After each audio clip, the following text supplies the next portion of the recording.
Since you're the one who's a little embarrassed by it, I'd say it's up to you how you talk about it. If it were me, I would just say, yes, we are dating now, but continue to treat us as you have been, and that would be the end of it. Except that wouldn't be the end of it, because they would have like a million questions, and they would tease us. I would accept their teasing as the expression of love that it would be, coming from them, and I would answer their questions, so long as they did not become overly intrusive. Serious questions are bound to become overly intrusive. Perhaps, perhaps not, but I suspect that most things which she would ask, I would answer. You're, kind of worrying me, babe. Calm yourself, my love. Just relax and let the day come to you tomorrow. They are our friends. They will not discomfort us. But what about all the other people at the school? And what if... Now is not the time to have such worries. Now is the time of rest. Yuri pulls Natsuki into a gentle hug from behind with Natsuki's head resting on her sternum. Calm yourself now, beloved. Calm your frantic mind. Be at peace. I am here, and I'll remain with you no matter what people say. So you need not worry about it. Okay, I'm okay now, I think.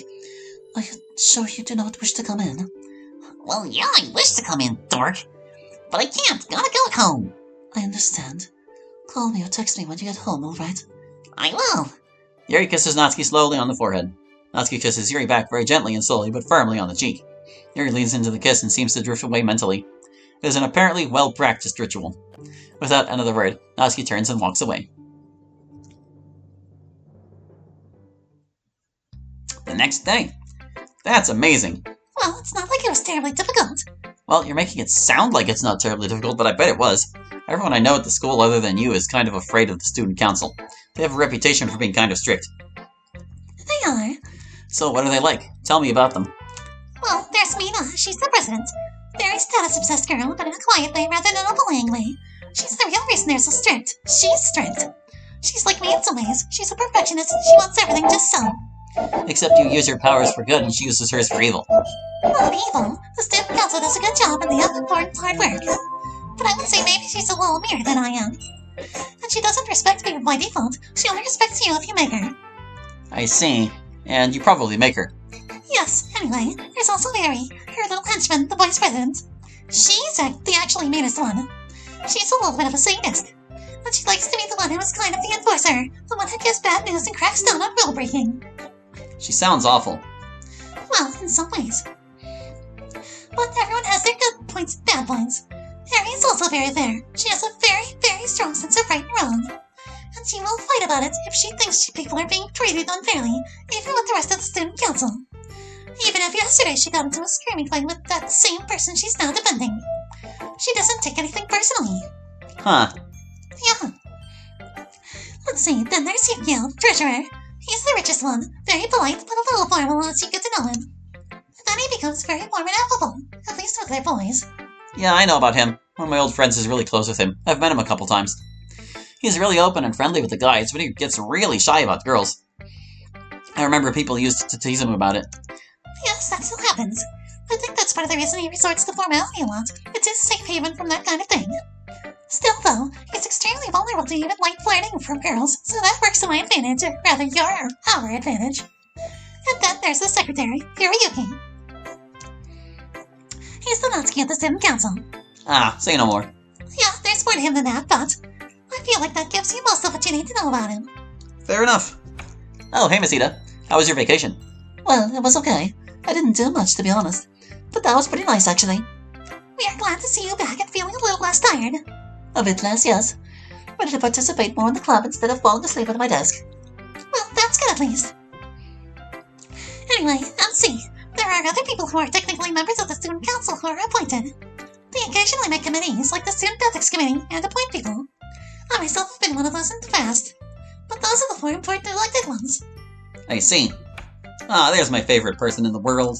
MC gives Sayori a big hug. How are you today, Bun? I'm feeling good. I'm excited. What about?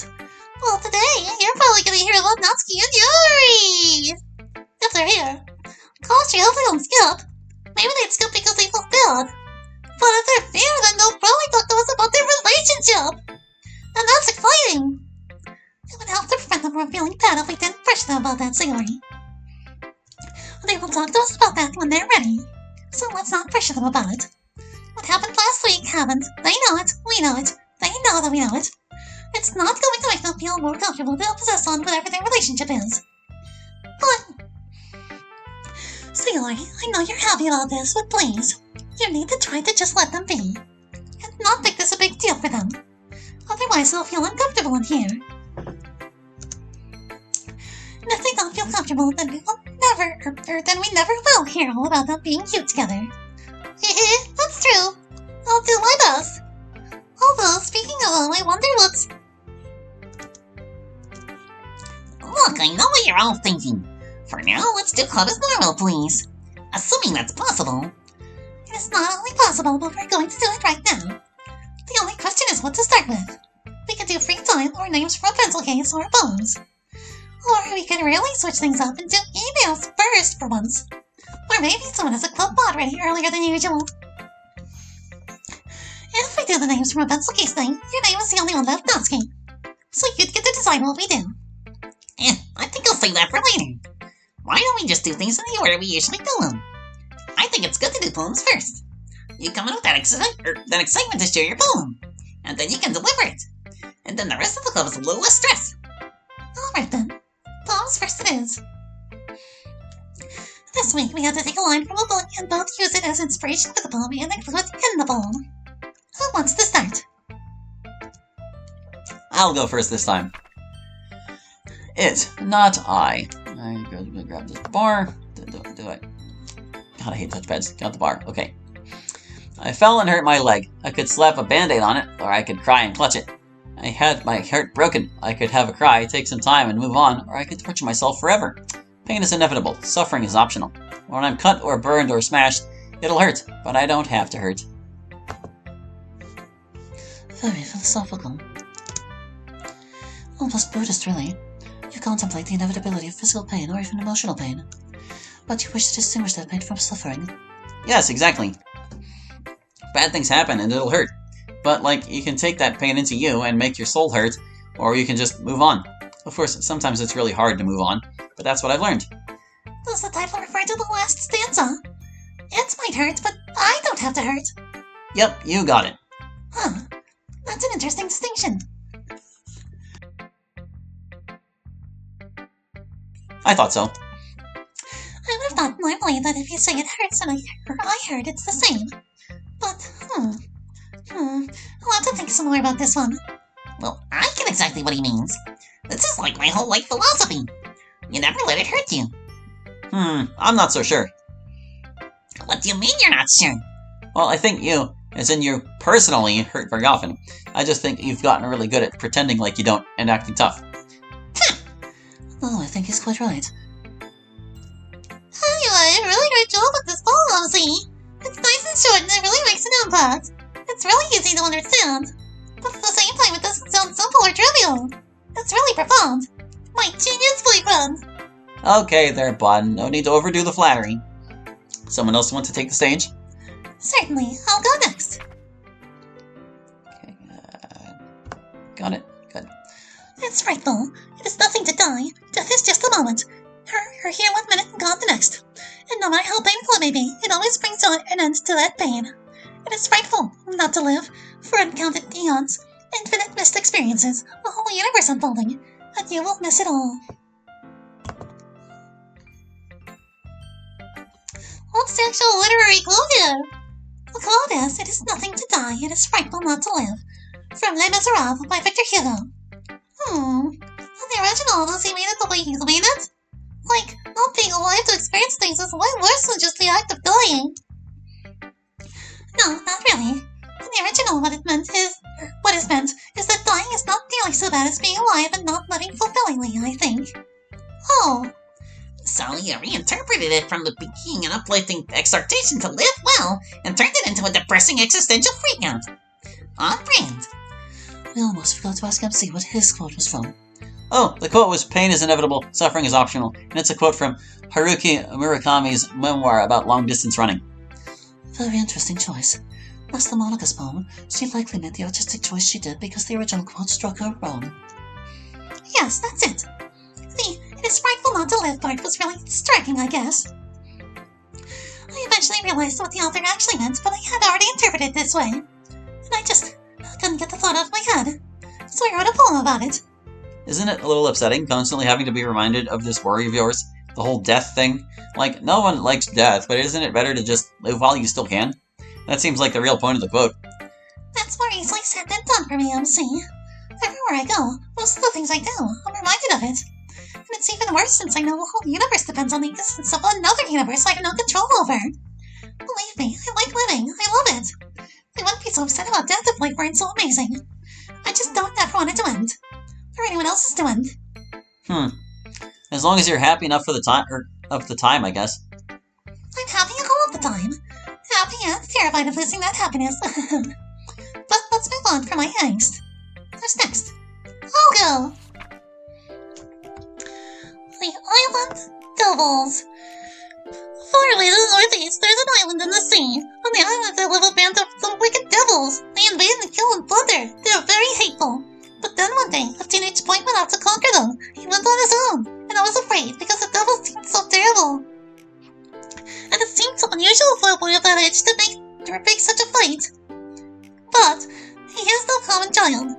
Or he was no common child, rather, for he had been sent as a gift from heaven. The devils would be powerless to harm him. Oh, you wrote a poem about Momotaro.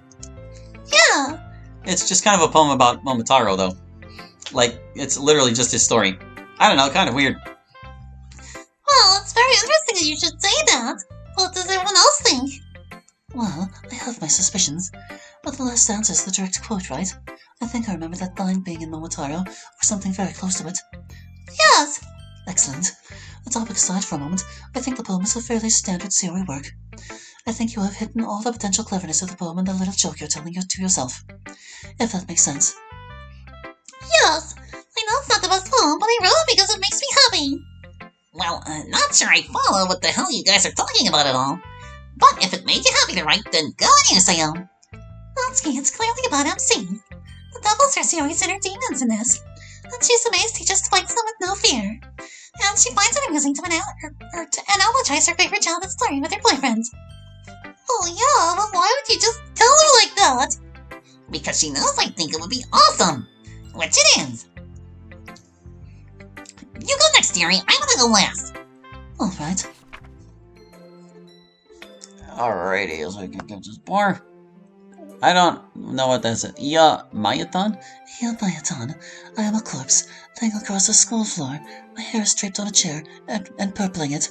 My blood is on the floor and reddening it. I am rotting over days. My skin pales, my eyes fade, but I am not dead. For I remain to be contained. All that I am lies still. Letters, numbers, symbols, perfect, unchanging, preserved. I will lie there, eternal. For that is not dead, which can eternal lie, and with strange aeons, even death may die. Ah, the famous couplet. I don't recognize anything from this as famous. Me either. Or me neither. It sort of rings a bell for me. Couldn't you tell where it came from, though? Or no, she didn't ask that. She just said she couldn't. Okay, fine. It's from Lovecraft, right? Yes, it is in the lore a piece of ancient poetry which foretells the eventual return of Cthulhu. For though he is, for all practical purposes, dead, he does not disperse, he simply lies at the bottom of the sea. So thus, he is not truly dead, for he can lie thus eternally. And, as the second stanza notes, eventually the rules of death themselves may change, and he may walk free once more. Right, cool, the most scary thing ever.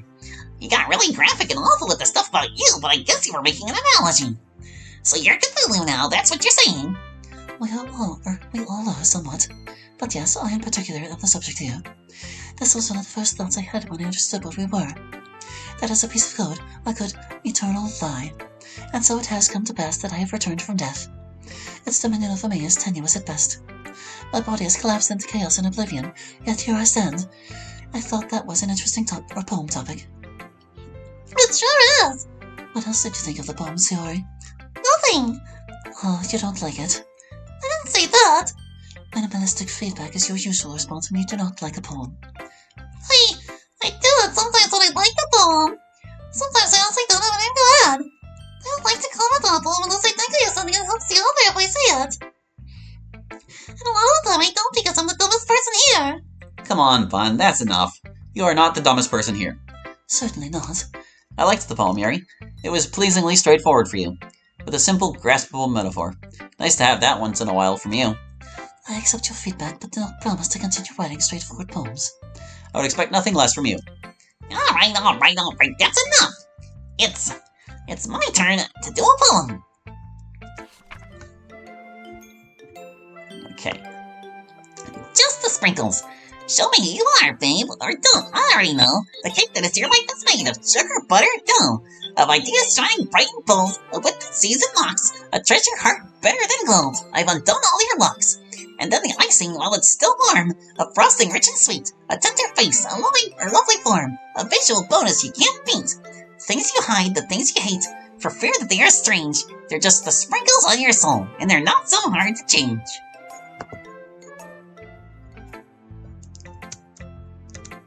Well, someone got a comment or what? I think the poem speaks for itself. That's it? I have to agree with Sayori's short assessment of it. She was right about there being little to say, sometimes even if you like it. I think it says everything you needed it to say. I'll make a stab at some actual text analysis. Thank you, Monica. I think the analogy is simple and intuitive. A person has a cake. The rhyming structure and cadence is simple and intuitive as well. I would say you could have done a better job fitting the words to the meter. Yeah, I know. I just always have trouble doing that while saying what I want to say. Plus, you guys sometimes just abandon rhyme and meter, so it's tempting to do the same. True, but I think this one could have used more strictness given what you're going with. Or doing with it, rather. Fair. In any event, I think that the uncomplicated, easy-to-grasp nature of the poem makes it very effective. Your point is very clear as usual, and without even your usual device of having a stinger driving the point home. This poem is so clear that you don't need it. Cool. Thanks for the feedback. Anyone else?